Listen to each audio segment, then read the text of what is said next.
8. Minta tolong. Minta tolong satu orang dari kita untuk membacakan. Yuk.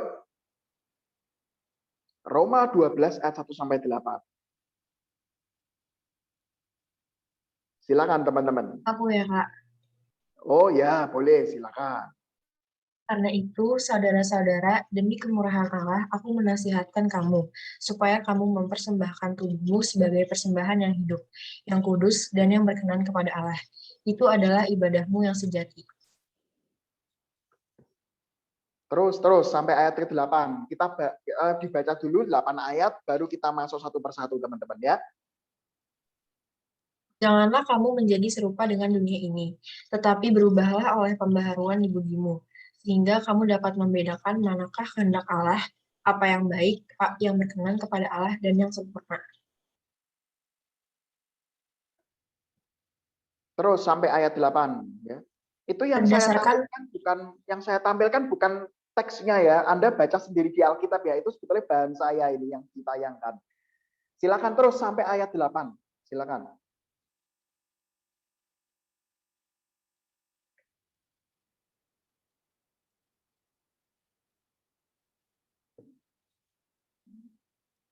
Ya, yuk silakan terus. Tadi dibaca terus dari ayat 2, 3, 4 sampai 8.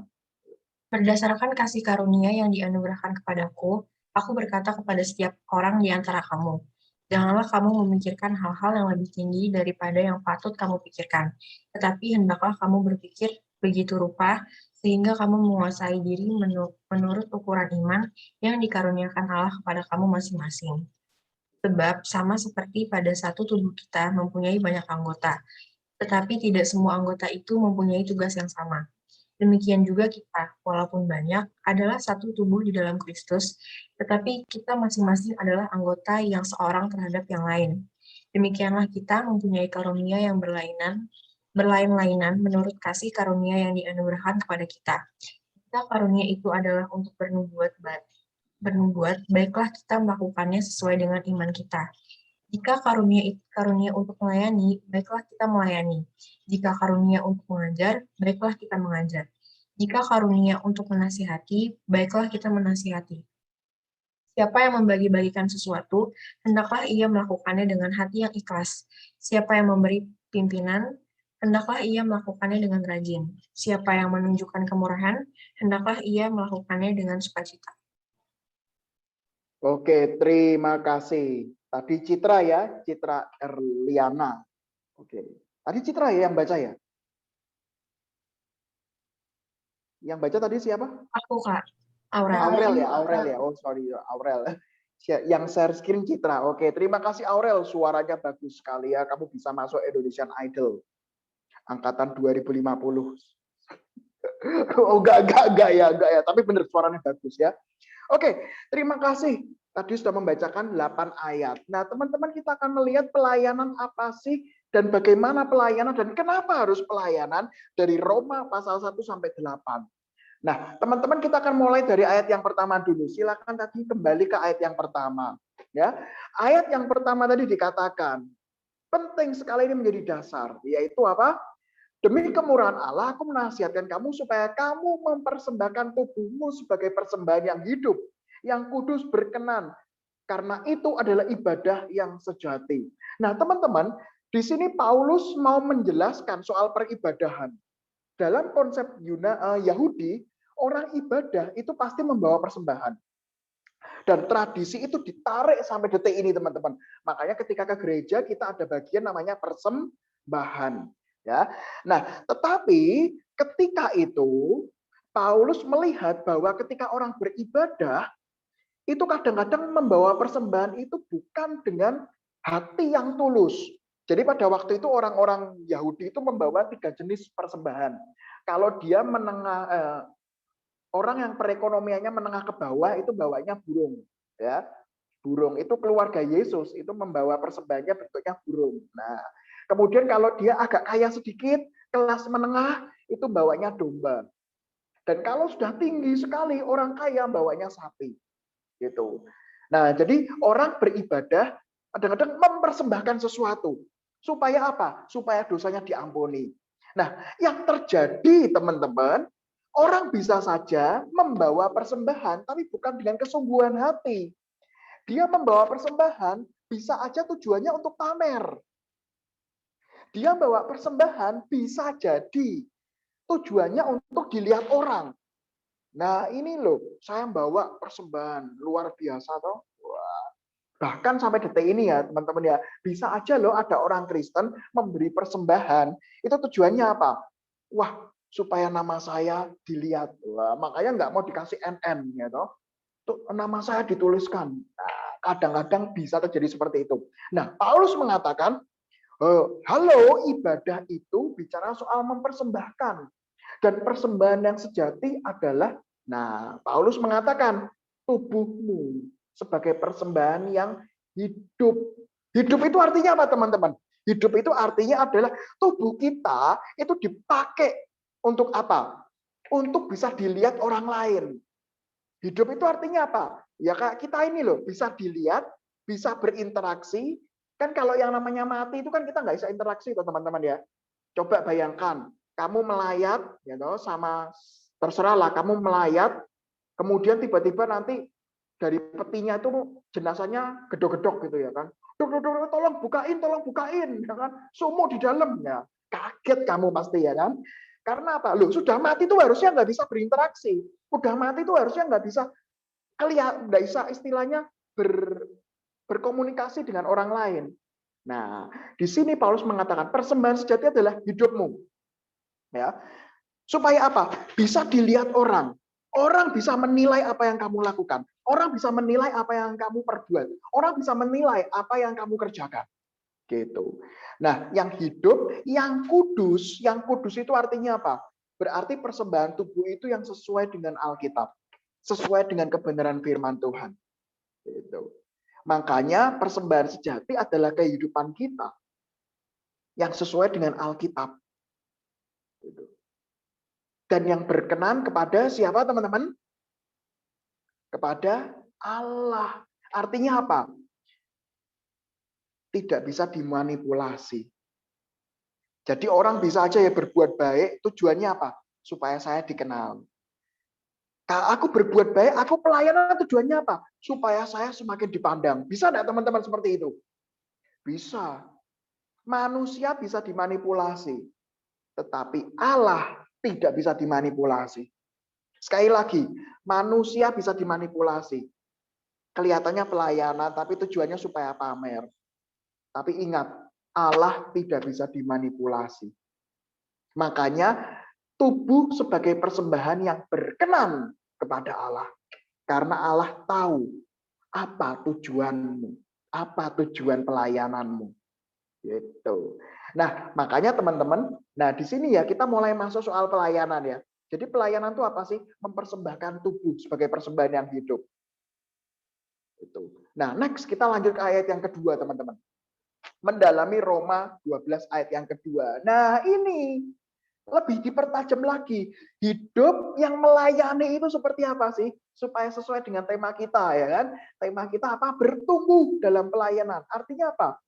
Berarti berubah. Nah, ini ya teman-teman, makanya tadi saya bilang orang sudah dibaptis, orang menerima Kristus itu tugasnya tidak selesai. Aku membaptismu dalam nama Bapa, Putra, dan Roh Kudus. Amin. Hore, selesai. Perjalanan katekisasi selesai. Saya sudah menerima keselamatan. Apakah selesai tugas kita? No. Justru kita dilanjutkan tugasnya. Untuk apa? Melayani. Dan dalam melayani inilah terjadi perubahan. Terjadi proses, teman-teman. Ya. Terjadi yang namanya aku harus semakin hari semakin yang namanya dilatih. Semakin yang namanya diproses. Makanya di sini dikatakan, berubahlah. Dari yang tadinya itu sederhana menjadi luar biasa. Dari yang tadinya males ke gereja, sekarang lebih sering ke gereja. Dari yang tadinya malu melayani, nah kadang-kadang kan gitu ya kan, yuk kamu melayani yuk. Wah, saya nggak mau, saya nggak bisa, saya belum mampu. Wah, tapi kalau sudah dibaptis, yuk melayani yuk. Ayo, coba dulu berproses. Gitu. Nah, prosesnya akan mengarah seperti apa, teman-teman? Nah, ini mana kehendak Allah. Makanya teman-teman, kenapa sih kok kita pelayanan? Jujur aja, kenapa kok kita pelayanan? Karena ketika kita melayani, kita akan diproses.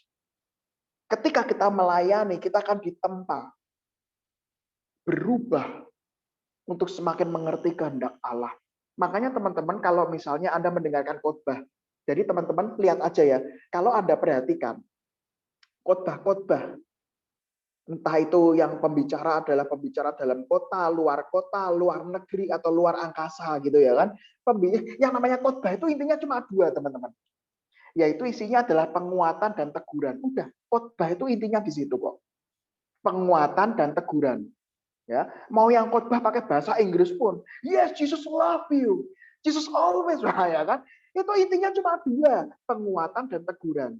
Nah, dari kita mendengarkan khotbah dipraktekkan lewat pelayanan. Makanya dengan pelayanan itulah teman-teman, Anda dan saya itu diasah, diproses, semakin berubah. Kita dikhotbahi, orang Kristen harus sabar. Orang Kristen harus setia menanggung beban. Nah, buktikanlah itu ketika pelayanan. Gitu loh. Masih sabar enggak disuruh pelayanan? Waduh Tuhan, ini sulit sekali. Biasanya kita janjian rapat jam 5, ternyata molor semua, datangnya jam 10 malam malahan. Ya kan?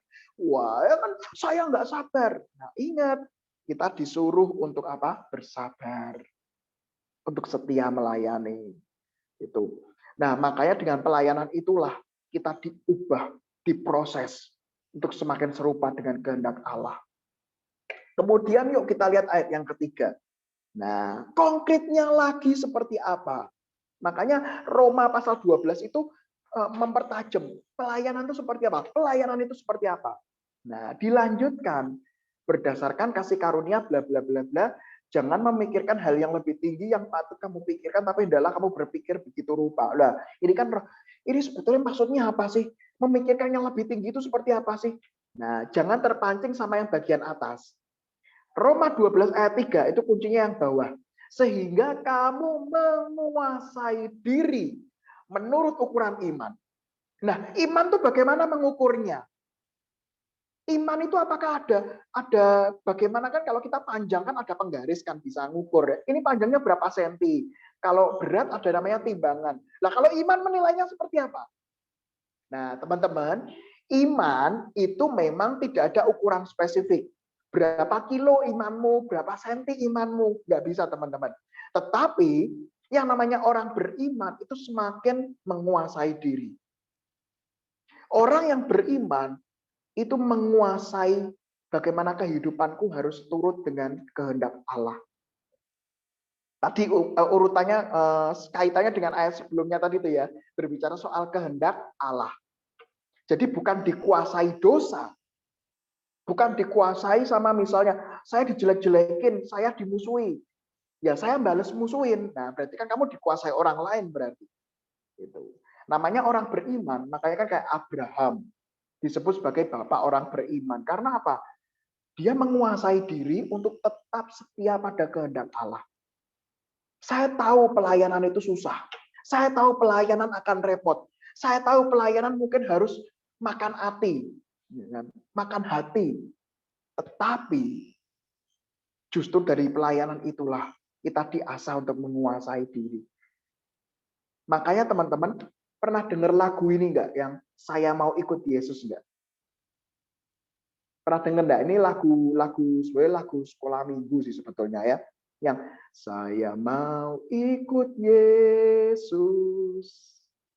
Terus selanjutnya, saya mau ikut Yesus. Sampai kapan? Sampai selama-lamanya. Lanjutannya gimana? Meskipun saya apa? Susah, menderita dalam dunia. Saya mau ikut Yesus sampai selama-lamanya. Makanya teman-teman, orang yang beriman adalah orang yang tetap menguasai dirinya untuk tetap jalan di dalam kehendak Tuhan. Oke, kita lanjut lagi. Ayat yang keempat dan yang kelima. Nah, ini akan lebih konkret lagi teman-teman soal pelayanan. Sehingga pelayanan itu konkretnya seperti apa. Next slide, ayat yang keempat dan yang kelima. Tadi ya, saya review lagi ya, mulai dari yang pertama, bahwa orang itu harus melayani sebagai persembahan yang hidup, yang berkenan, kemudian melalui pelayanan itulah kita diproses. Menjadi apa? Menjadi seturut kehendak Allah. Dan ciri khasnya apa? Menguasai diri. Konkretnya seperti apa? Nah ini teman-teman. Orang yang melayani itu dikonkretkan dengan karunia-karunia yang berlain-lainan. Ya, makanya teman-teman ayat yang 4 sampai yang kelima itu dijelaskan bahwa orang melayani itu punya bagian-bagiannya. Punya yang namanya porsi-porsinya. Dan itu dianugerahkan. Dianugerahkan itu apa? Artinya apa sih Kak Hendrik? Dianugerahkan itu artinya adalah diberi sama Tuhan.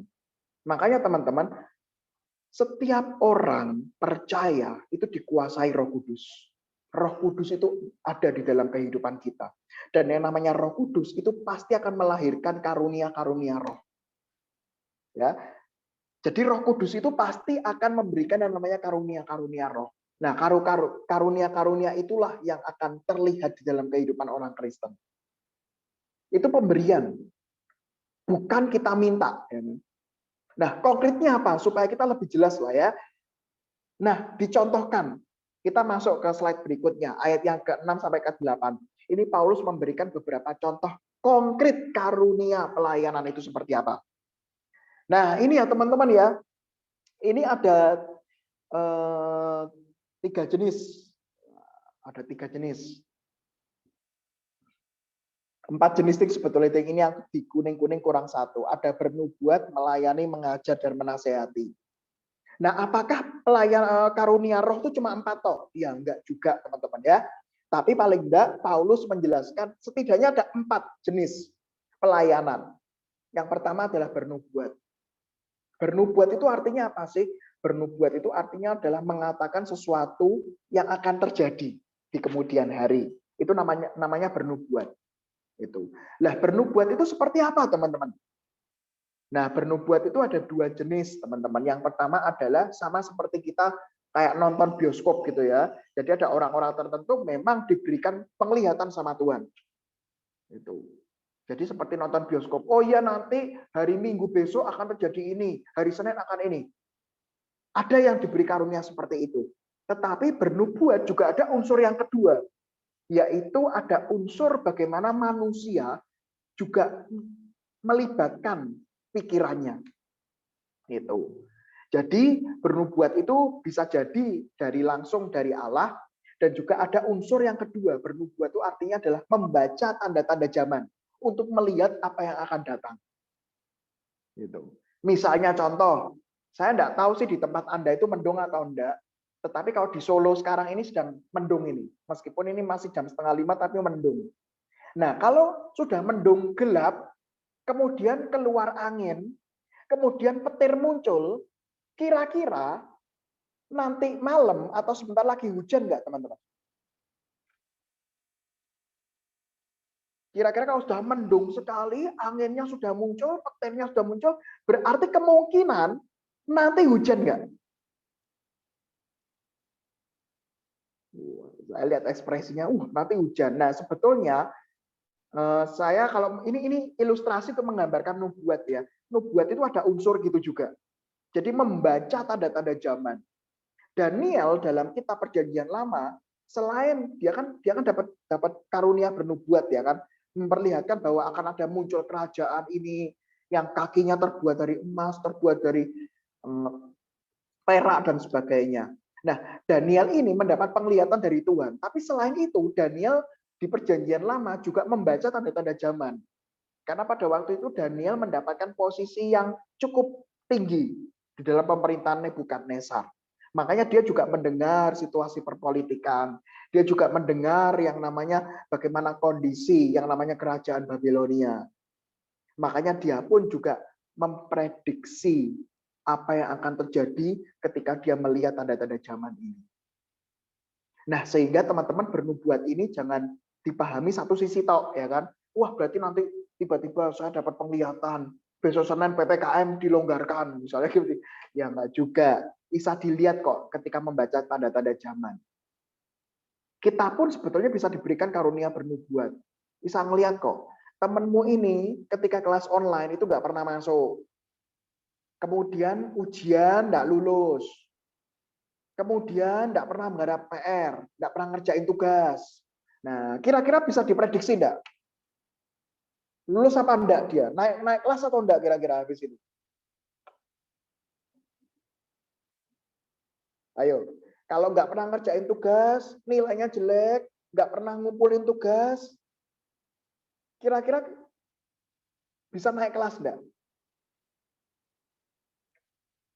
Nah, itu salah satu contoh nubuat ya.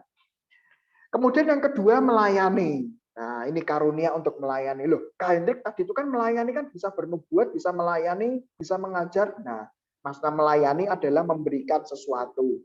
Entah itu memberikan tenaga, memberikan pemikiran, terutama kalau dalam ini konteksnya adalah melayani adalah memberikan tenaga supaya bisa melakukan sesuatu untuk orang lain. Kemudian ada karunia untuk mengajar. Mengajar itu apa? Memberitahu seseorang sehingga seseorang itu bisa mudeng. Kemudian ada karunia untuk menasehati. Maksudnya apa? Kalau ada yang salah, diingatkan, orang lain bisa terima. Gitu. Dia kalau menegur itu rasanya enak, nggak nyakitin. Nah, ada loh orang-orang punya karunia seperti itu. Nah, ini paling enggak ada 4 jenis. Di luar itu ada enggak Kak Hendrik? Ya ada. Mesti ada gitu loh. Karena kan yang namanya karunia Roh Kudus itu kan bisa bermacam-macam. Tetapi paling enggak hari ini kita melihat ada loh orang-orang diberikan karunia untuk apa? Untuk bisa membaca tanda-tanda zaman. Ada loh yang bisa punya karunia untuk apa? Memberikan tenaganya untuk orang lain. Ada loh yang bisa mengajar.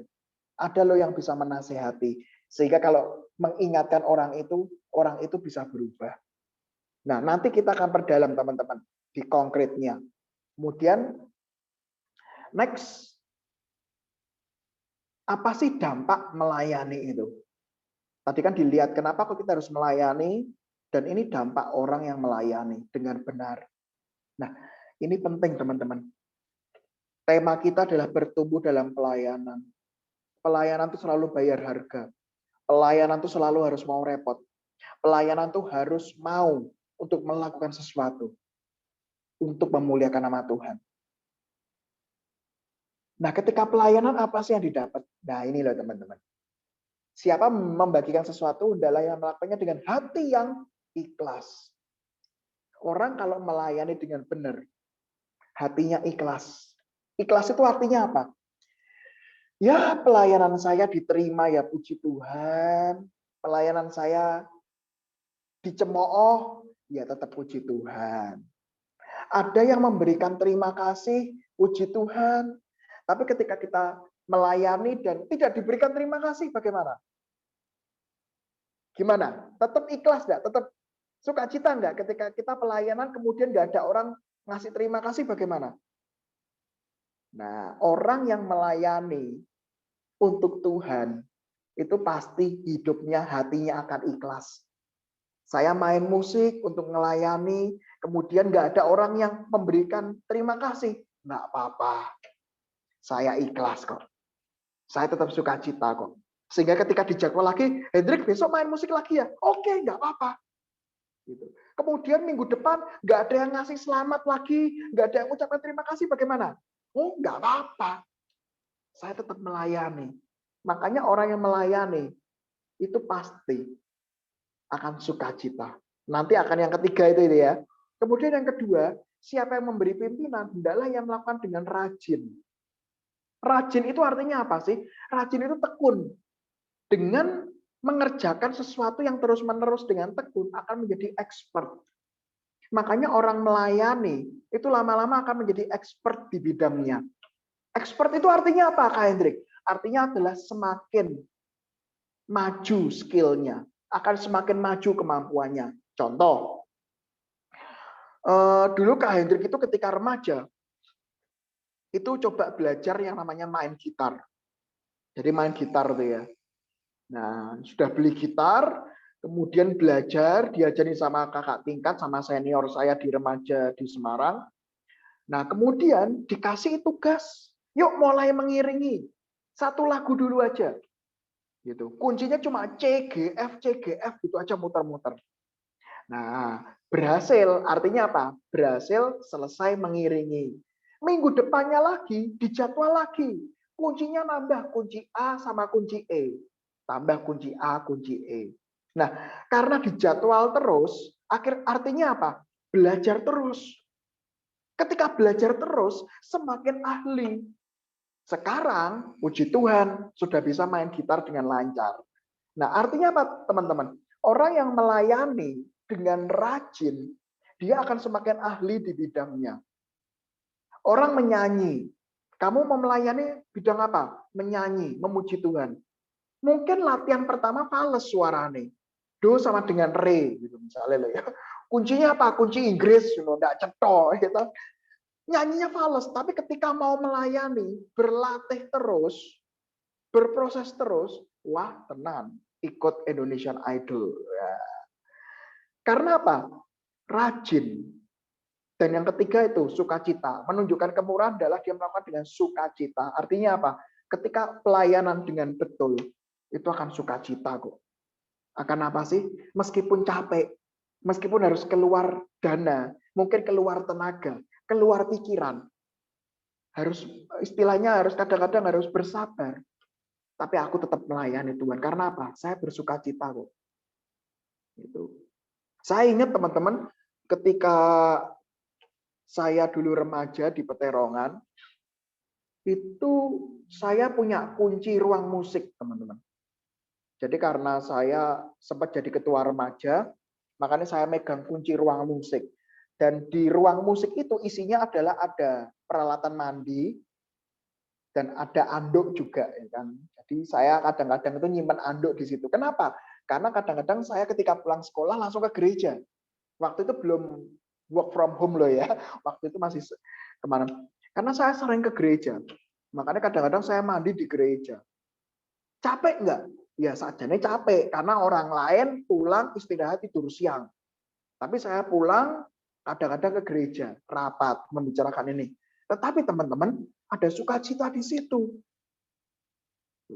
Sukacita ketika apa? Ketika berhasil mengadakan yang namanya camp. Berhasil mengadakan acara gereja. Berhasil untuk saling sharing. Kadang-kadang ditemani ya, pulang sekolah, sama-sama capek, kita jajan bareng, makan bareng. Wah, rasanya sukacita banget. Capek enggak? Capek. Tetapi sukacita itu menutupi rasa capek. Itu yang membuat kita, terutama saya juga terus pelayanan. Nah, kuncinya di situ teman-teman. Makanya ketika kita melayani dengan benar, semakin terarah sama Tuhan, berproses memuliakan nama Tuhan, pelayanan itu membuat kita semakin apa? Membuat kita semakin ikhlas, semakin rajin sehingga kita bisa expert dan semakin sukacita ketika melayani Tuhan.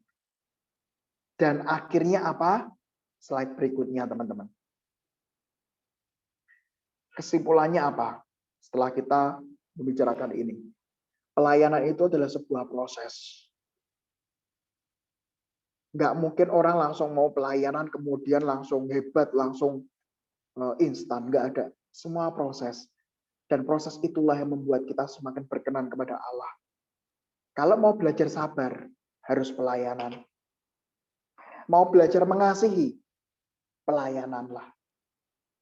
Mau berbagi, kan Alkitab mengajarkan kan, berbagi.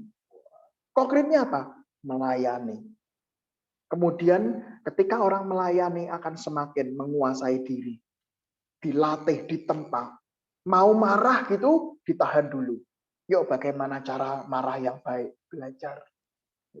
Jadi bukan ketika pelayanan ngambek, nah sudah apa? Nah sudah keluar. Ya kan? Kalau sudah apa? Wah saya marah, ya udah saya tidak mau pelayanan lagi. Tidak seperti itu. Tidak seperti itu. Dan pelayanan itu yang ketiga, melakukan bagian untuk pekerjaan Tuhan. Kita melayani itu buat Tuhan. Membuat Tuhan tersenyum.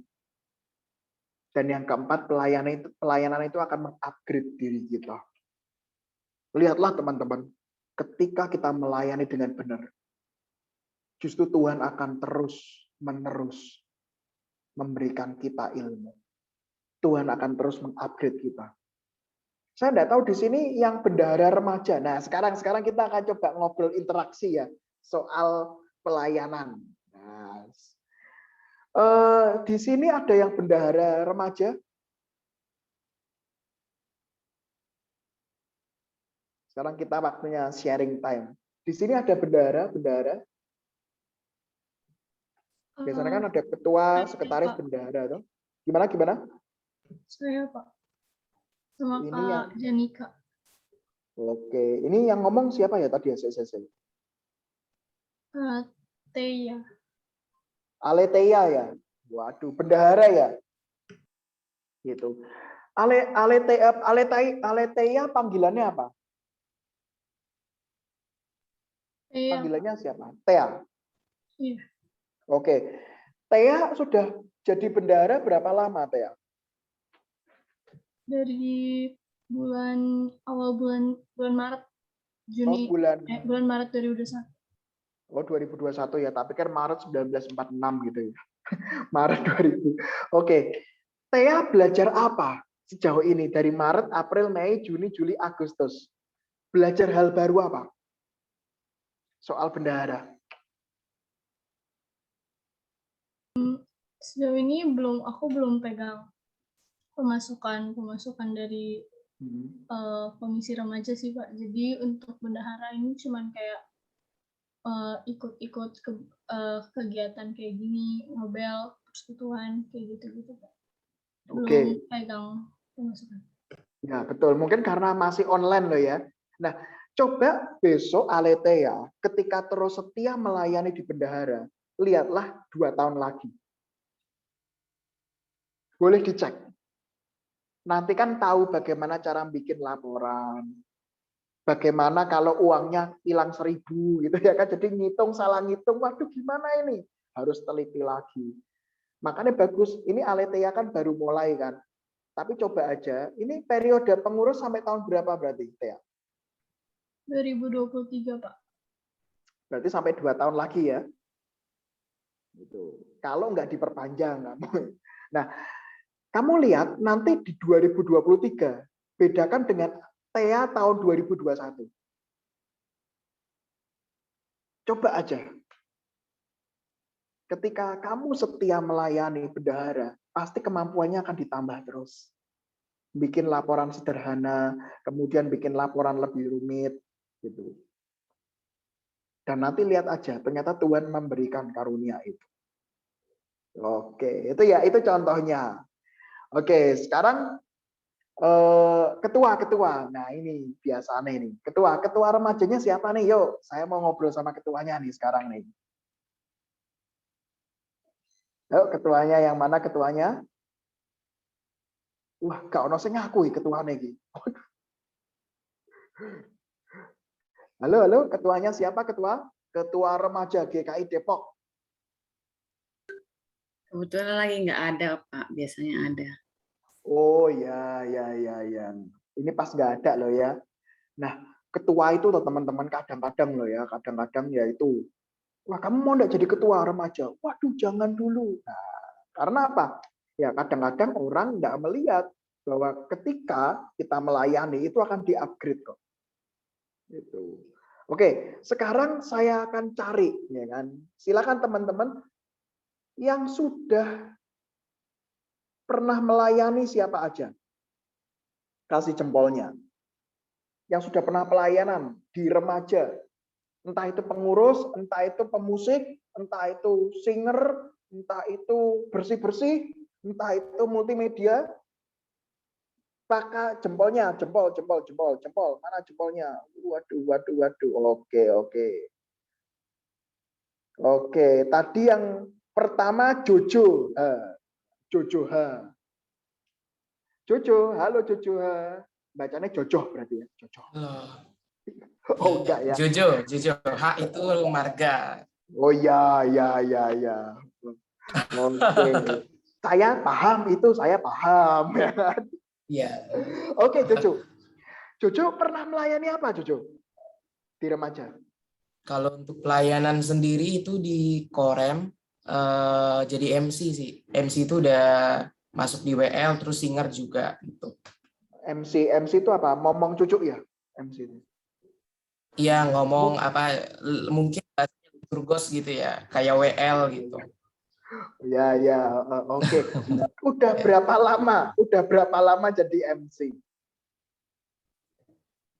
Selama pandemi mungkin bisa aku hitung pakai jari kali ya, mungkin 5 kali mungkin kalau nggak salah. Sebelum Kalau nggak pandemi, salah itu. sebelum pandemi belum ya? Sebelum pandemi belum pernah. Kalau untuk secara umum aku melayani sih di gereja. Aku gabung di Semuger, di seni musik gereja aku di bagian pemandu pujian. Pemandu pujian ya, PNJ atau PNK ya? Iya betul. Oke. Iya Nah, betul. oke. Jojo, perhatikan enggak? Dulu kamu jadi pemandu nyanyian tahun berapa? Tahun 2019 kalau nggak salah aku bergabung deh. Kalau nggak salah ya. 2019. Kalau nggak ya. salah bener Itu berarti ya kan? dari Tahu paduan suara dulu sih, paduan suara dulu. Oke. Nah, berarti kan dari paduan suara jadi pemandu nyanyian kan? Iya. Oke. Betul. Ikut paduan suara dari Gitu. tahun berapa? Ikut paduan suara dari tahun Paduan berapa? suara itu tahun berapa ya? 2018 mungkin. Atau pokoknya di dekat-dekat itu deh. Aku mulai aktif melayani gitu, berpelayanan. Aku mulai aktifnya di situ. 2018-an. Oke, 2018-an ya. Oke, berarti 2018 setengah lah katakanlah itu ya. 2018-an ya, 2018 setengah, seperempat gitu. Oke. Nah, Jojo kan berarti kan sudah menyanyi mulai dari 2018 ya. Sampai 19 kemudian dipercaya jadi pemandu nyanyian. Kan pemandu nyanyian itu kan enggak sembarang orang loh ya. Enggak sembarang orang bisa jadi pemandu nyanyian. Kan kalau paduan suara kan banyak orang. Tapi kalau pemandu nyanyian kan sekarang berapa orang kalau di Depok? Sekali ibadah pemandu nyanyiannya berapa orang? 2. 2 kan. Nah, itu tadi jadi lihat ya. Dari yang bareng-bareng dipilih 2. Salah satunya Jojo. Pertanyaannya, Jo. Perasaanmu bagaimana sejauh ini melayani di bidang menyanyi? Kalau aku sendiri, ya itu dia yang disebutin tadi ya, sukacita sih selama berpelayanan gitu ya. Memang mungkin di dalam pelayanan itu enggak, ya banyak lah. Mungkin kalau teman-teman yang lain merasakan gitu, banyak susahnya gitu. Banyak cobaannya gitu ya. Contoh cerita dikit gitu ya. Aku Banyak juga nggak pernah apa-apa, banyak nggak apa-apa. di pelayanan itu pada saat ibadah pagi sekitar jam 6 pagi, dan jam 6 pagi itu pun hujan gitu. Jadi hujan ya itu terkadang ada sungut-sungut gitu loh. Aduh Tuhan, kenapa sih mau pelayanan kok susah gitu, tiba-tiba hujan gitu. Hujannya udah pada deras gitu kan.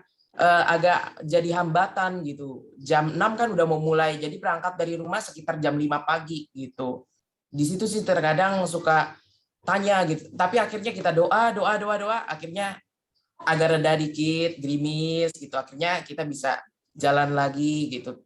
Untuk berpelayanan sih puji Tuhan enak-enak aja, nggak ada, maksudnya aku ikhlas aja sih untuk melayani, nggak ada beban apapun itu karena orang tua pun juga mendukung gitu. Oke, berarti sukacita ya sejauh ini ya.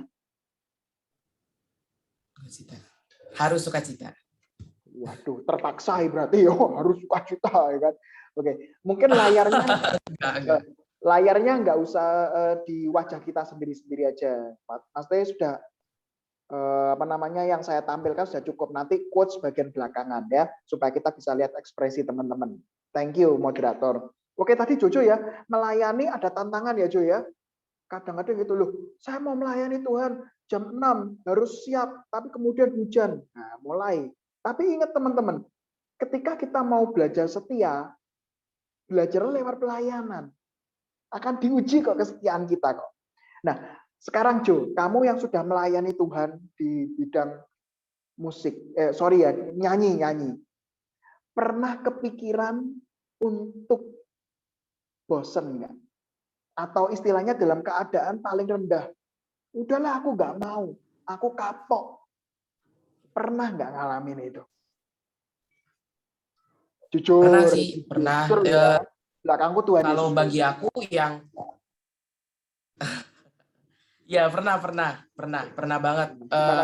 Terutama ketika awal pandemi gitu kan. Awal pandemi itu kan jadi ada project virtual choir gitu kan, dimana kita harus latihan sendiri dong mau nggak mau, walaupun ada panduan gitu, tapi kan terkadang suka nggak cocok suara kita gitu. Kadang-kadang terus juga berkaitan sama tugas sekolah yang numpuk gitu. Terus di samping itu juga harus mempersiapkan rekaman dan lain-lain gitu. Bahwa deadline-nya udah mau dekat, di situ terkadang aduh capek ya, kayaknya nggak mau gitu melayani. Tapi ini untuk khusus yang di pandemi gitu, kayaknya ada sekilas tuh kayaknya harus kurang-kurangin deh pelayanan di pandemi gitu, karena ya lumayan susah ngebagi waktu gitu. Tapi seiring waktunya ya akhirnya ada sih kelegaan, ternyata bisa ngelewatin semua itu gitu. Berproses aja terus. Tapi kalau untuk pikiran untuk jenuh ya terkadang ada jenuhnya gitu. Tapi ya puji Tuhan nggak terlalu lama sih jenuhnya. Ya. Oke, terima kasih Jo. Nah, tadi cerita teman kita ya tadi ya Jojo ya. Mesti yang namanya manusia akan ada namanya godaan.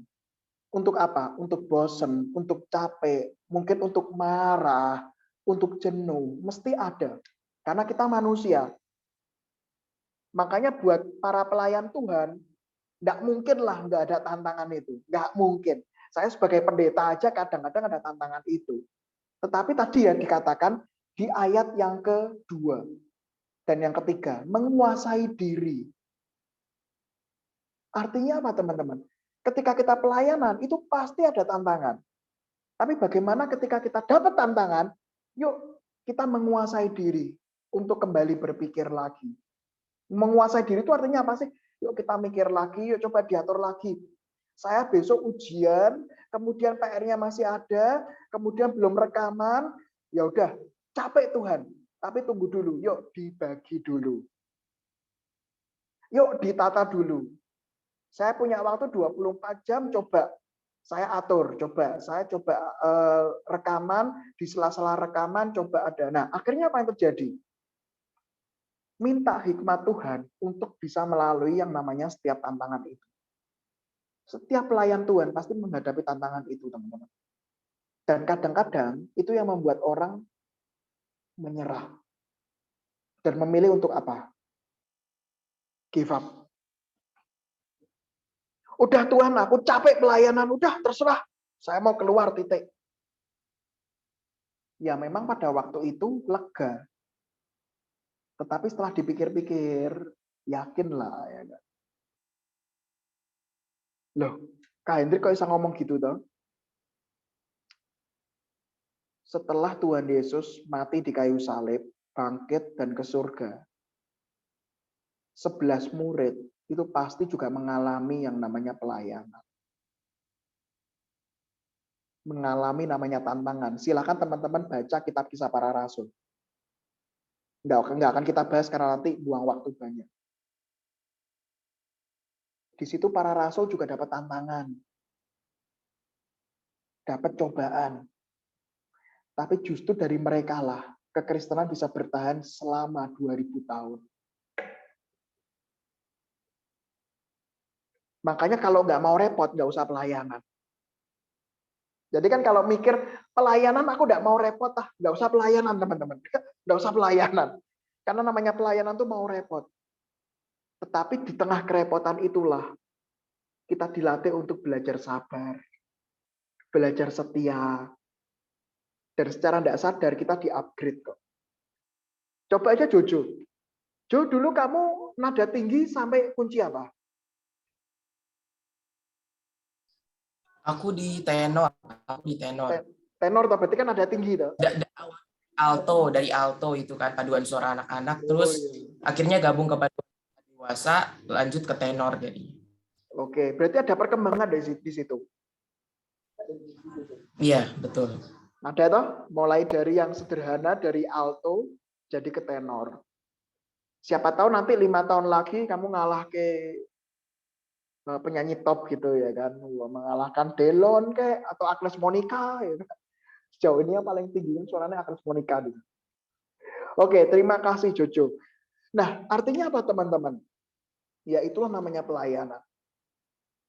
Orang Kristen harus pelayanan karena melalui pelayanan itulah kita ditempa untuk semakin serupa dengan Kristus. Sekarang silakan Q&A aja, kita ngobrol-ngobrol santai ya. Soal pelayanan atau kitab Roma 12 ayat 1 sampai 8. Saya mohon maaf, seharusnya kan kalau dari panitia 1 sampai 1 dan 11, tetapi saya kunci di satu perikop ini aja sampai ayat 8 karena itu sudah istilahnya poin-poin soal pelayanan ada di situ semua. Oke, silakan teman-teman kalau ada yang mau bertanya atau mau menjawab atau mau tanya sendiri, jawab sendiri juga terserah. Soal pelayanan, soal Roma 12 ayat 1 sampai 8.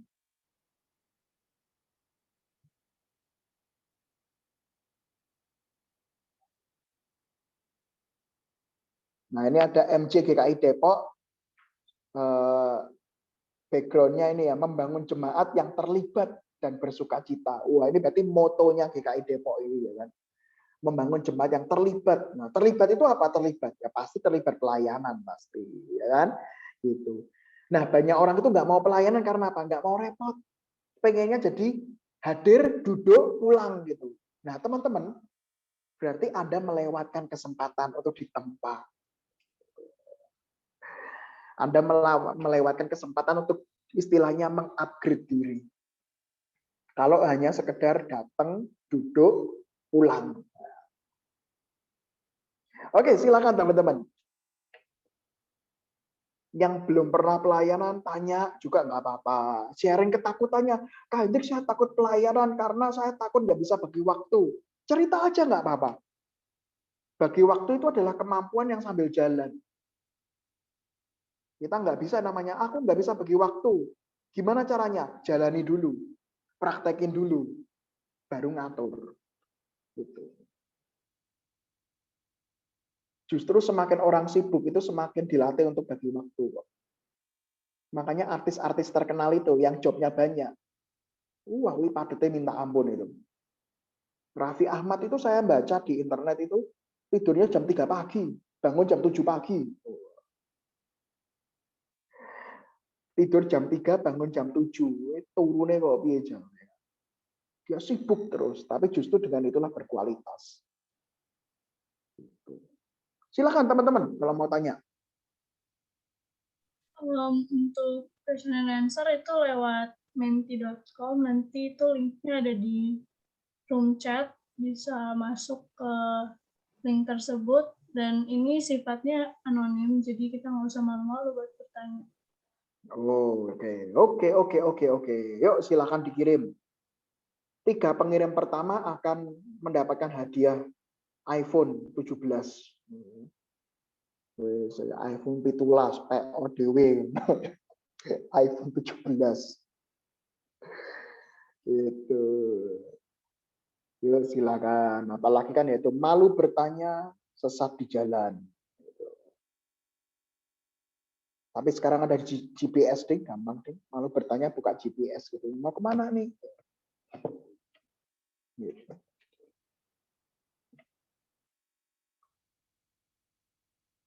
Oke, apakah sudah ada pertanyaan? Kelihatannya belum ya.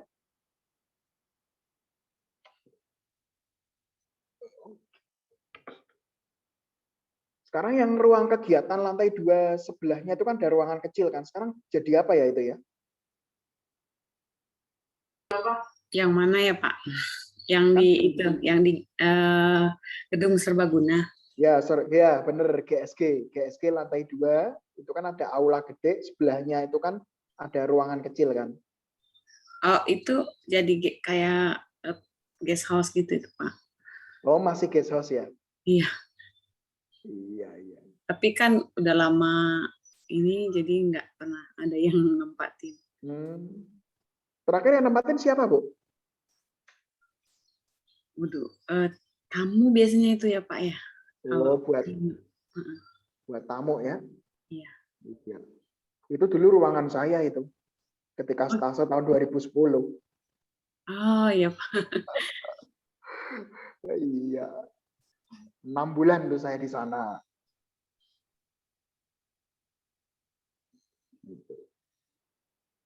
Oke, question and answer. Ini gimana nih bacanya ya? Ada moderatornya atau saya baca sendiri? Atau yang bertanya jawab sendiri? Nanti pertanyaannya dibacain MC, Kak. Oke. Iya. Silakan MC. Oke, ini ada yang pertama, tips melayani dan tetap bisa bagi waktu dong, Kak. Oke. Ada tiga. Kalau soal bagi waktu loh ya, karena memang sebetulnya ini kalau seminar itu ada 2 sesi soal pelayanan. Tapi ini secara umum aja ya teman-teman ya. Nanti kapan-kapan kalau kita punya waktu kita mendetail lagi. Soal waktu itu ada 3. Yang pertama adalah passionmu di mana? Passion itu tahu ya, passion itu adalah panggilanmu sehingga kamu melayani itu enjoy di mana. Contoh, saya suka mengajar, makanya saya melayani jadi guru sekolah minggu. Saya suka nyanyi, makanya saya paduan suara. Temukan dulu passionmu. Karena orang kalau nggak punya passion dipaksa, itu nggak akan enjoy. Contoh, saya suka nyanyi. Kemudian disuruh yang namanya misalnya, katakanlah apa ya misalnya, pelayanan yang jauh dari menyanyi itu apa ya? Katakanlah disuruh sebagai, apa teman-teman contohnya? Saya suka nyanyi, tapi pelayanannya disuruh apa? Jadi OS. Apa? UKS. Slide. Oh, operator. Aku kerumuku UKS ya. Oh, UKS berarti kesehatan sekolahan. Nama saya operator multimedia. Nah, misalnya gitu ya. Saya disuruh multimedia, padahal saya suka nyanyi. Akhirnya enjoy enggak teman-teman? Enggak enjoy. Nah, pelayanan yang enggak enjoy, hati-hati. Gitu. Makanya teman-teman, passionmu di mana? Mulai malam ini cari. Itu yang pertama. Yang kedua, bisa enggak kalau misalnya kita butuh multimedia nih, tetapi nggak ada orang.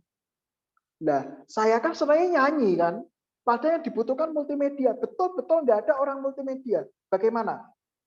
Nah, yang kedua ini coba dulu. Jadi jangan sampai membatasi diri ya teman-teman ya. Coba dulu belajar hal yang baru. Itu. Dulu tuh saya nggak suka ngomong teman-teman. Karena malu ketika remaja. Tapi mau nggak mau pada waktu itu MC-nya sakit, nggak ada yang gantiin, ya mau nggak mau. Akhirnya apa? Saya belajar. Makanya teman-teman, yang pertama, passionmu di mana? Yang kedua, kalau ada kesempatan, coba dulu. Jangan menutup diri. Siapa tahu, itu memang Tuhan buka jalan untuk pelayananmu. Nah, yang ketiga, baru teman-teman.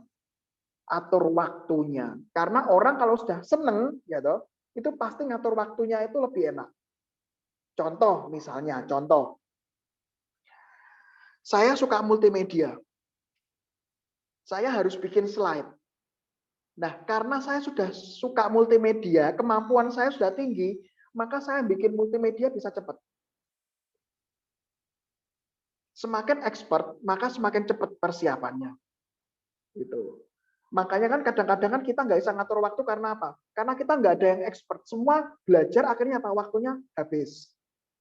Beda kalau kita expert di mana, pasti waktunya akan cepat. Gitu. Makanya teman-teman, daripada pelayanan banyak kaki, jadi kadang-kadang itu kan orang, ya pelayanan di musik, di multimedia, di sekretaris, di panitia, kemudian pelayanan apalagi penjadwalan, kemudian pelayanan apa? Waktu muntek akhirnya ya kan. Itu makanya teman-teman, waktu alokasikan di mana kamu expert atau nyaman di situ. Baru nanti atur yang lain. Nah, pertanyaannya kadang-kadang kita melayani Tuhan itu nggak tahu passionku di mana. Makanya semua diiyani atau kebalikannya, semua ditolak. Gitu. Jadi kalau yang banyak pelayanan, yuk dikerucutkan. supaya pelayanan kita semakin mendalam, semakin expert. Gitu. Nah, soal waktu itu menyusul kok. Gitu. Nah, secara umum ada 4 jenis waktu, teman-teman, yang harus seimbang, yaitu work time, waktu untuk bekerja. Kalau kamu pelajar ya belajar. Kemudian rest time, waktu untuk istirahat, waktu untuk family, dan waktu untuk ministerial, pelayanan. Silakan 4 ini harus ada. Kita nggak bisa sekolah terus, kemudian nggak pernah istirahat, nggak pernah family time, nggak pernah pelayanan, itu salah. Kita pelayanan terus, tapi nggak pernah istirahat, nggak pernah family time, nggak pernah memperhatikan sekolah, itu ya salah. Itu salah. Makanya teman-teman, 4 waktu ini harus ada. Silakan Anda atur sendiri di 24 jam itu. Itu ya untuk tips ngatur waktu tuh ya. Jadi ada 4 jenis waktu. Silakan, harus ada semuanya. Istirahat juga ada. Kerja, tipes. Oke, next.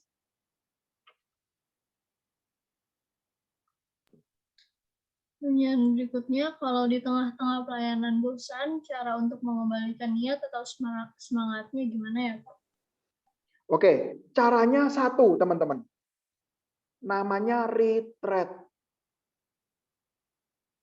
Pernah dengar istilah retreat, teman-teman?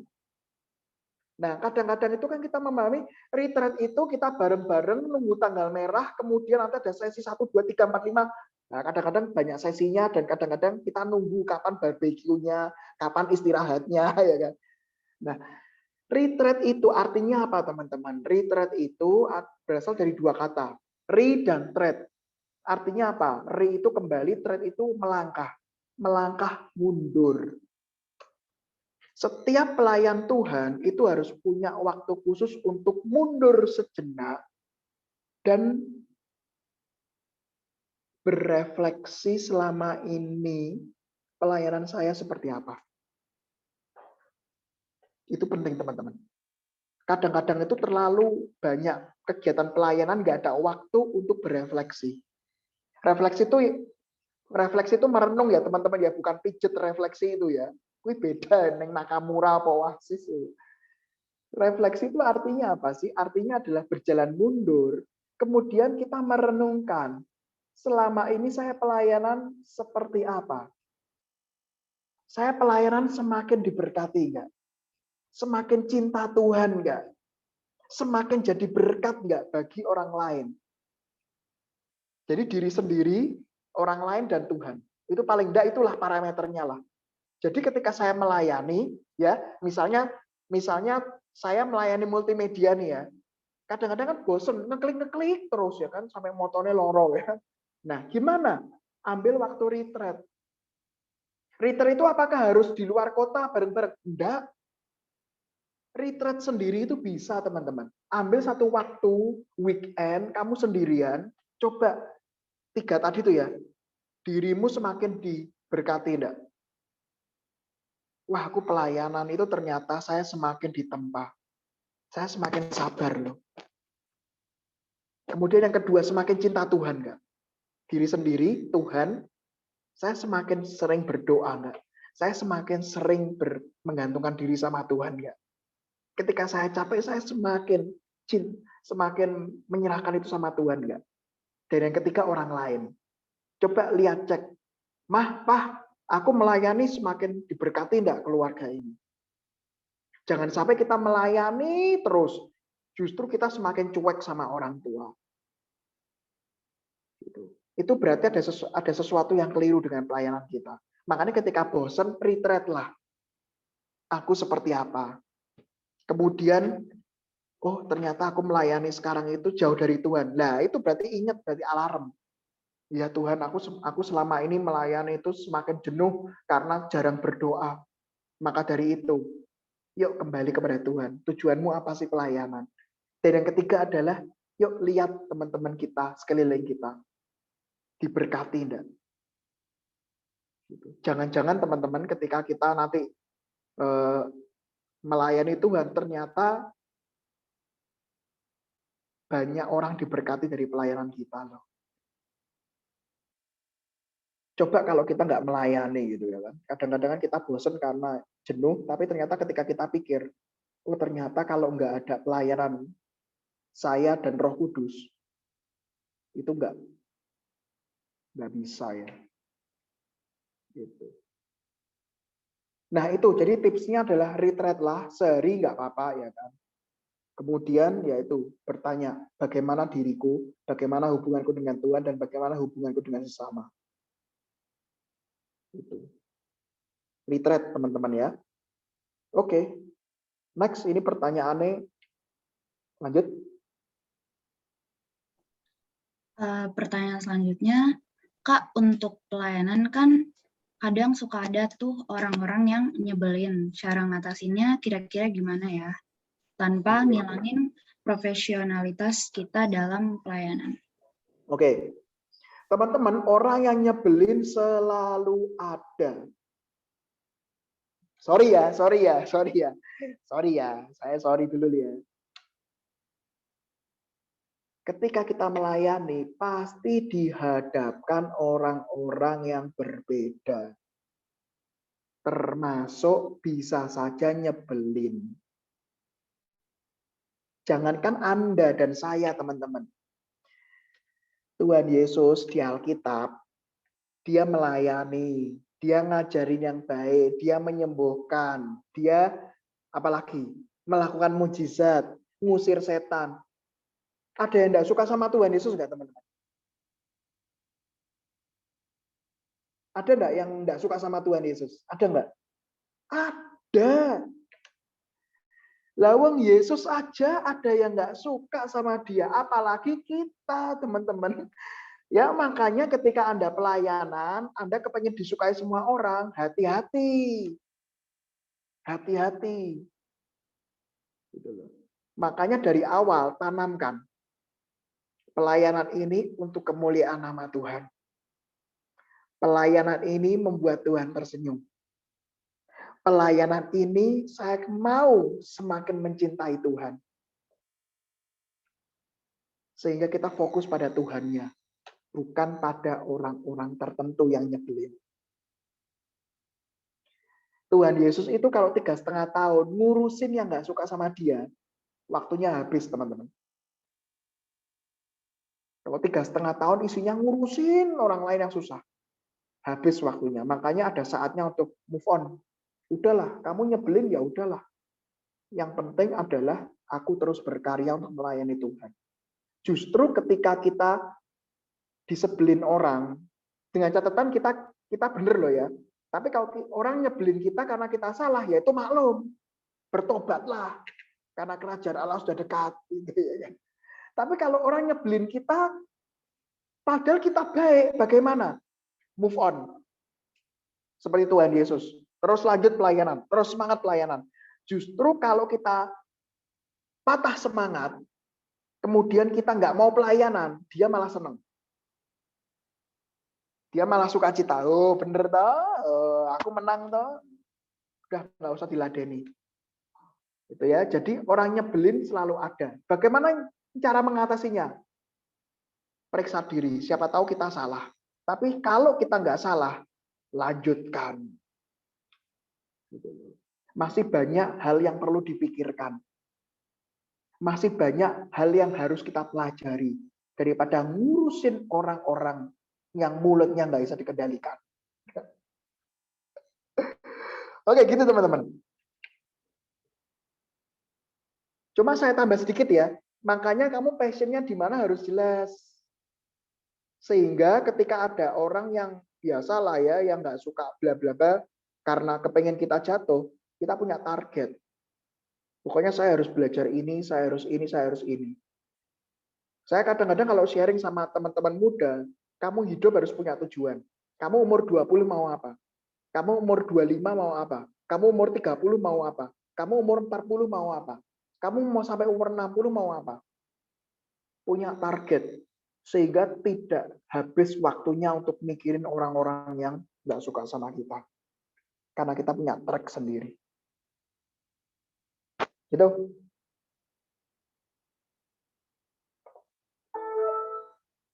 Oke, pertanyaan selanjutnya. Arti pelayanan bagi Kakak Hendrik pribadi. Oke. Arti pelayanan itu luas, tapi kenapa kok saya detik ini tetap jadi pendeta? Itu kan yang pasti. Yang pasti adalah saya punya visi, tujuan hidup dalam melayani Tuhan, yaitu adalah menginspirasi orang-orang muda untuk menemukan panggilannya. Saya punya passion kepada orang-orang muda untuk menjawab dua hal.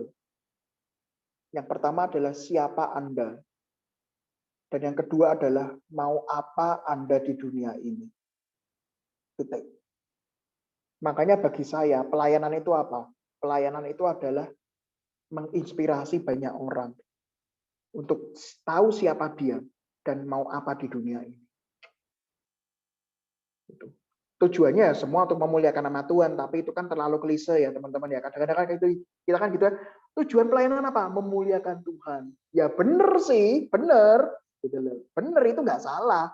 Tetapi konkretnya apa? Gitu. Saya melayani Tuhan dengan cara apa? Menginspirasi orang untuk tahu siapa dia dan untuk apa dia di dunia ini. Siapa dia itu maksudnya apa? Menerima kekurangannya, mengenal dirinya. Karena banyak orang tidak mau menerima dirinya. Dan yang kedua adalah banyak orang nggak tahu hidup itu mau ke arah mana. Tahu-tahu sudah umur 60, nggak produktif, nggak ngapa-ngapain, akhirnya menyesal. Too late. Itu ya teman-teman ya. Saya pelayanan itu untuk memuliakan nama Tuhan dengan cara menginspirasi orang-orang untuk mengenal dirinya dan tahu tujuan hidupnya.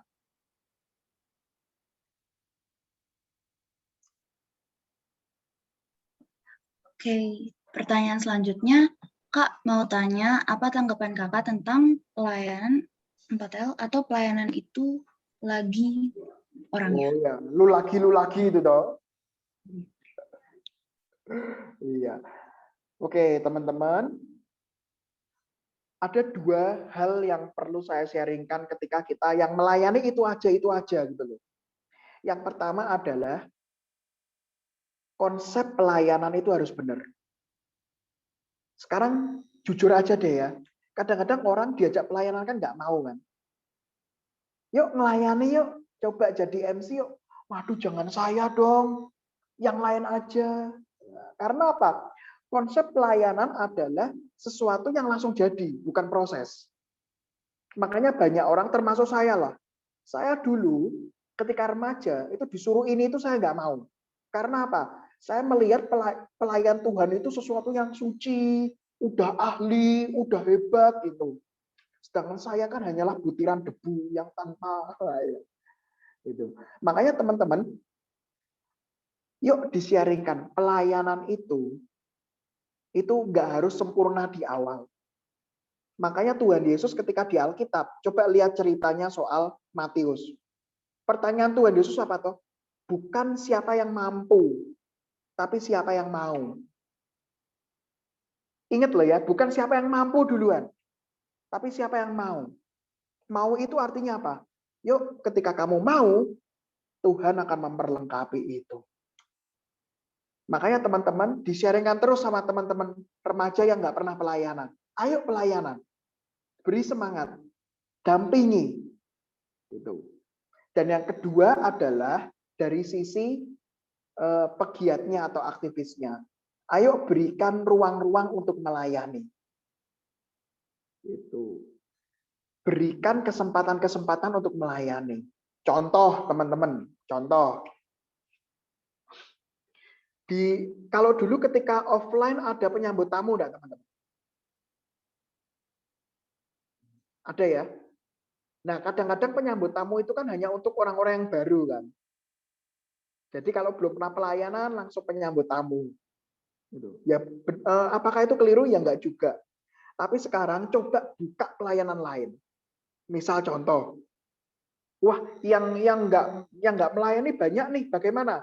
Buka pelayanan lain, penyambut tamu, kemudian misalnya penyambut tamunya berapa?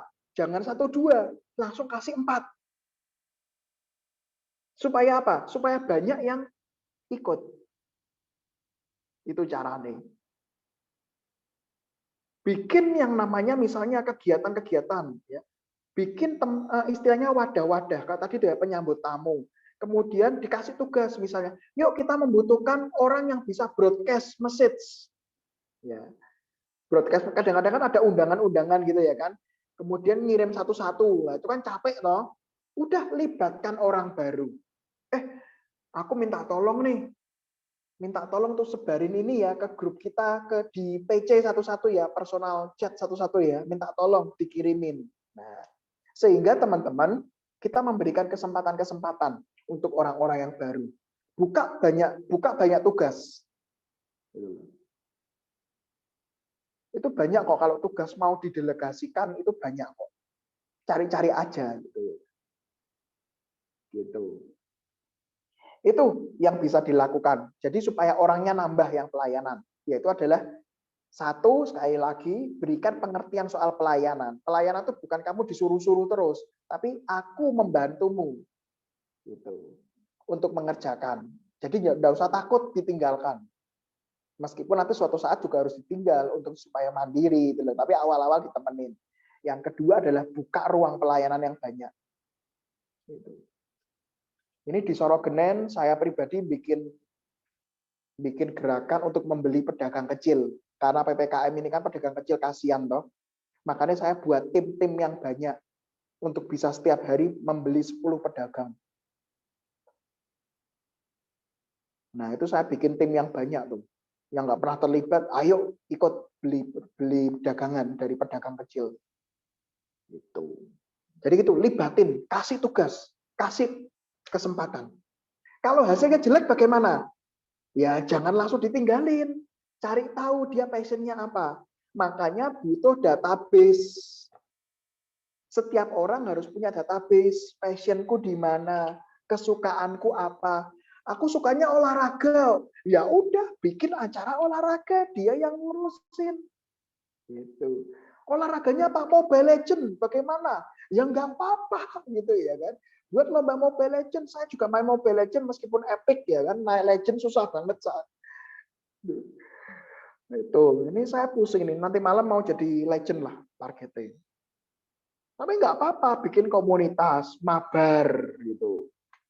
Saya dulu saya ada kok komunitas mabar main bareng. Nggak apa-apa gitu loh. Daripada dia mabarnya sama orang lain yang nggak jelas, mending mabar sama kita. Meskipun noob gitu ya, ora apa-apa lah. Oke, itu teman-teman.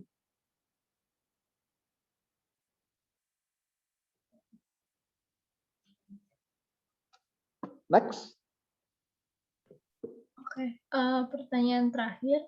Ini Pak, pastikan Bapak dalam melakukan pelayanan mengalami suka dan duka. Tapi bagaimana Bapak melewati duka atau pergumulan dalam melayani, tapi tetap teguh untuk melayani? Oke, ini karena terakhir jadi spesial ya. Ini pakai telur, pakai Nutella ya, khusus ini ya. Teman-teman, saya masuk di Solo GKI Sorogenen tahun 2014. Saya jadi pendeta tahun 2016. Sampai sekarang tahun 2021. Saya sudah 5 tahun jadi pendeta. Tetapi saya tahun 2018, saya sudah bikin surat pengunduran diri. Saya mau keluar dari pendeta. Tahun 2018. Saya sudah ketik, tinggal masuk ke majelis. Kenapa? Karena saya capek. Karena saya frustasi. Saya berada dalam situasi di mana ya menemukan kenyataan yang pahit. Tapi teman-teman, sebelum saya ngirim surat ke majelis itulah, saya coba untuk berefleksi. Retreat, tadi saya bilang ya, tadi saya sudah share soal retreat ya teman-teman ya. Saya retreat pribadi. Dan ketika saya retreat itulah, makanya kenapa kau butuh retreat? Karena disitulah kita mencoba untuk menenangkan diri teman-teman. Nanti kapan-kapan loh ya, kalau kita punya kesempatan untuk khusus retreat itu apa sih sebetulnya. Tapi secara umum teman-teman ada 4 step, ada 4 langkah yang saya lakukan pada waktu itu. Yang pertama adalah saya buka lagi video penahbisan pendeta saya. Artinya apa? Buka lagi momen di mana kita dipercaya. Kamu ketika melayani Tuhan, kan kamu dipercaya berarti. Toh. Ketika kamu jadi pengurus kan dilantik. Toh. Lihat foto ketika kamu dilantik. Ketika kamu dipercaya jadi petugas, sekarang kan difoto ya kan, kadang-kadang kita pelayanan difoto ya kan. Nah itu fotonya jangan dihilangin itu. Itu fungsinya supaya ketika kita suatu saat kita terjatuh, ingat kita sudah dilantik, artinya apa? Kita sudah dipercaya loh. Dan Tuhan sudah memberi kepercayaan kita, nggak main-main. Dan itu yang membuat saya mulai mikir, oh iya ding Tuhan. Saya memang capek. Tapi saya ingat mula-mula saya dilantik. Yang kedua teman-teman, ketika yang pertama adalah ingat pertama kali kamu dipercaya. Yang kedua adalah ingat bahwa setiap kali pelayanan ada tantangan. Makanya saya bisa men-sharingkan teman-teman, lawang Tuhan Yesus saja punya tantangan kok. 11 murid Yesus itu meninggalnya tidak normal semua. Silakan baca di kisah para martir itu loh. Yang agak manusiawi itu Yohanes, itu pun dibuang di Patmos. Tapi sebelum dia dibuang, dia itu diracun. Tapi nggak mati. Gitu loh. Tapi maka karena dia nggak meninggal, makanya dibuang ke Patmos. Yang lain gimana? Ada yang dipenggal, disalib terbalik, ada yang jadi tangan kanan, tangan kiri itu ditali kemudian ditaruh ke kuda yang berbeda. Jadi putus. Artinya apa teman-teman?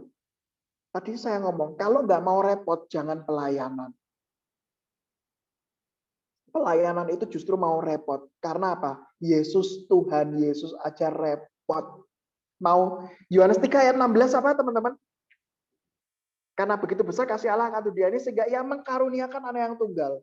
Artinya apa? Yesus datang ke dunia itu repot nggak? Repot. Kalau nggak mau repot bagaimana? Udah dunianya dihabisi, bikin dunia baru. Bisa nggak teman-teman? Bisa nggak Tuhan membentuk dunia baru yang nggak ada manusia yang berdosa? Bisa nggak? Bisa. Tetapi Tuhan justru mau jadi manusia. Mau lahir sengsara. Hidupnya pun kadang-kadang nggak diterima. Artinya apa? Yang kedua, pelayan Tuhan harus mau repot. Ingat itu. Yang ketiga, teman-teman. Tadi yang pertama, ingat kamu jadi percaya.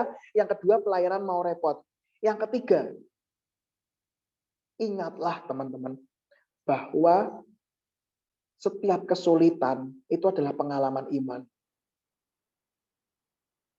Setiap kali kita menemukan kesulitan, justru disitulah membuktikan kita butuh Tuhan. Kita bukan manusia super. Kita bukan Tony Stark yang punya Jarvis, gitu ya. Kita bukan Captain America yang punya serum super soldier itu ya. Kita bukan apa lagi? Kita bukan Doctor Strange. Ya, ini kan habis ini Marvel mau keluar kan Doctor Strange 2. Multiple of Madness itu ya kan. Kita bukan Doctor Strange yang punya Eye of Agamotto ya, Agamotto itu ya, yang punya kekuatan itu. Justru disitulah ketika kita jatuh, kita butuh Tuhan. Karena kita bukan siapa-siapa. Dan disitulah saya menyadari saya sombong kok. Seakan-akan, Tuhan saya mau keluar jadi pendeta karena saya ini itu. Disitulah saya sadar, kamu tuh siapa? Justru ketika kamu lemah itulah kamu butuh Tuhan. Dan yang keempat, teman-teman.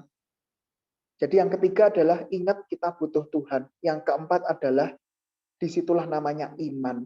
Yuk, ke depan mesti ada kesulitan. Tapi bukanlah Ibrani 11 ayat 1 kayak gitu.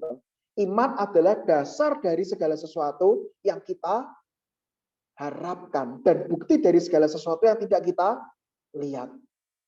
Justru ketika kamu ada kesulitan, disitulah kita dilatih untuk beriman. Masih percaya Tuhan enggak? Makanya teman-teman saya ulangi lagi ya, ini 4 hal ya kan, 4 hal yang membuat saya kembali semangat melayani Tuhan. Meskipun sampai detik ini tetap ada tantangan.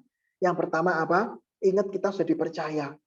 Diberi kesempatan itu enggak main-main. Tidak semua orang diberi kesempatan yang sama. Yang kedua apa? pelayanan selalu ada pergumulan. Dan yang ketiga, justru disitulah karena ada permasalahan, kita butuh Tuhan.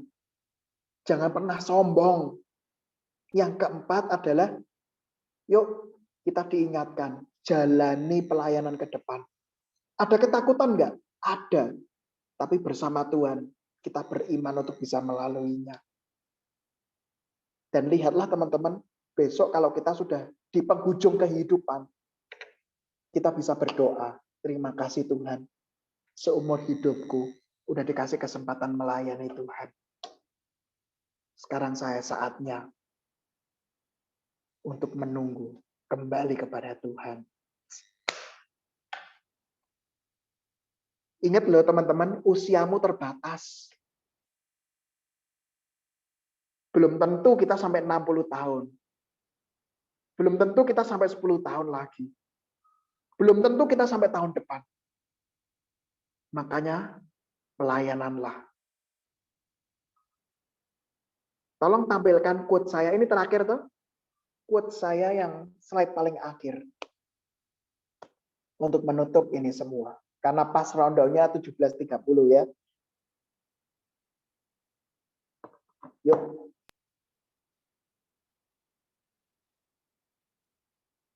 Nah, setiap anak-anak Tuhan memiliki panggilan untuk pelayanan agar kehidupannya disempurnakan sehingga menjadi kesaksian yang akan memuliakan nama Tuhan. Amin.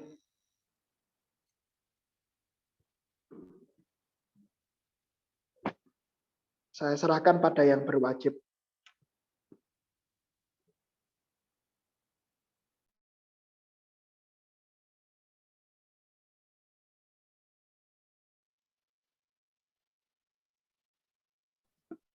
Baik, terima kasih Kak Hendrik atas sharing firman-nya, juga kepada teman-teman yang udah aktif bertanya.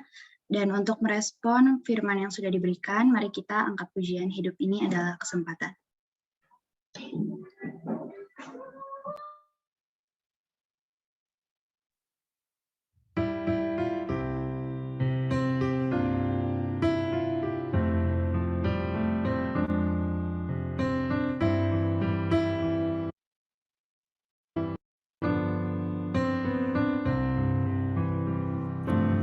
Hidup ini adalah kesempatan. Hidup ini untuk melayani Tuhan. Jangan sia-siakan waktu yang Tuhan beri.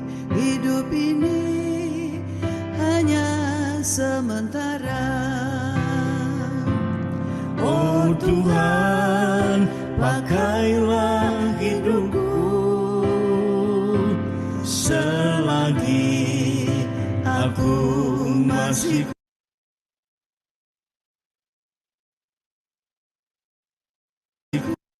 kuat. Bila saatnya nanti ku tak berdaya lagi, hidup ini sudah jadi berkah.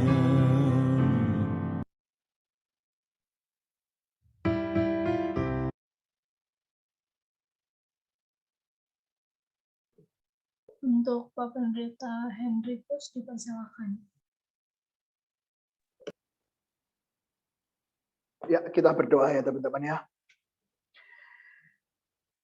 Sungguh suatu anugerah ya Tuhan ketika saat ini kami diingatkan bahwa melalui pelayanan itulah hidup kami semakin ditempa, hidup kami semakin diasah, sehingga kami boleh semakin serupa dengan kehendak Tuhan.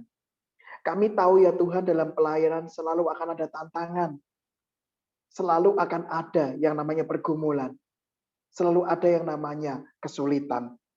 Namun kami lebih tahu bahwa bersama dengan Tuhan, kami dimampukan untuk semakin diubah, semakin serupa dengan Engkau ya Tuhan. Justru melalui kesulitan dalam pelayanan itulah kami semakin ditempa menjadi anak-anak Tuhan yang tangguh. Anak-anak Tuhan yang setia. anak-anak Tuhan yang aktif, anak-anak Tuhan yang berani untuk tetap melayani Tuhan di tengah tantangan yang ada. Mampukanlah kami ya Tuhan, bagi yang belum berani melayani, saat ini kami mau dan berani untuk memulai pelayanan. Dan kami yang melayani ya Tuhan, mampukanlah kami untuk tetap setia. Kami tetap percaya bahwa karunia Roh Kudus menyertai kami. Mungkin saat ini kami ada yang lelah dengan pelayanan. Mungkin kami ada yang bosan. Mungkin saat ini kami ada yang capek karena melayani Tuhan. Saat ini kami dimampukan untuk ingat bahwa hidup ini adalah kesempatan untuk melayani Tuhan. Oleh sebab itu ya Tuhan, mampukanlah kami untuk bertumbuh dalam pelayanan. Sehingga kelak ketika kami mengakhiri kehidupan kami masing-masing, kami boleh untuk mempersembahkan persembahan yang hidup, yaitu pelayanan kami kepada Tuhan. Dalam nama Yesus, kami berdoa. Amin.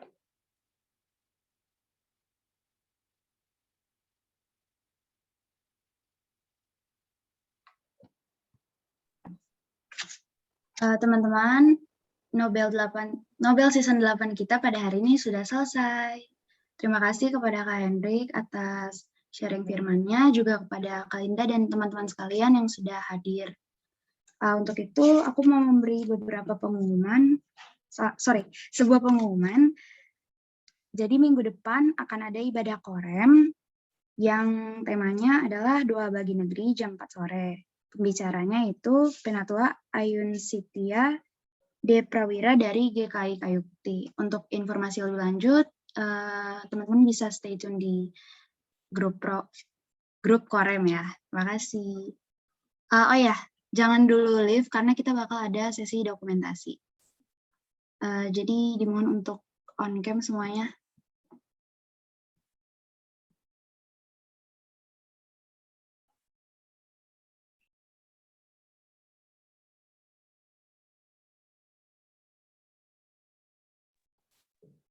Ya, untuk teman-teman yang belum on cam,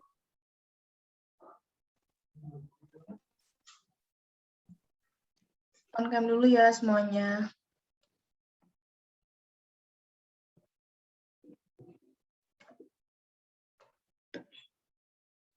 Oke, ayo. 1, 2, 3. Sekali lagi, pakai gaya. 1, 2, 3.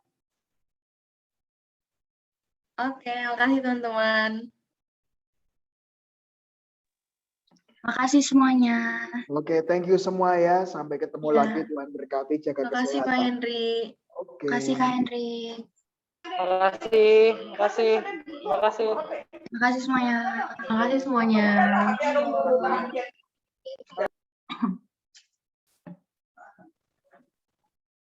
doa pelayan. Doa. Ya, Hendriknya udah keluar ya? Yaudah kita doa pelayan sendiri aja. Yaudah, mari kita bersatu dalam doa. Terima kasih ya Bapak atas segala penyertaan-Mu pada Nobel tadi. Bapak, Nobel tadi dapat berjalan lancar dari awal sampai akhir. Kiranya juga Kau berkati Nobel selanjutnya. Dalam nama Tuhan Yesus, kami berdoa dan mengucap syukur. Haleluya. Amin.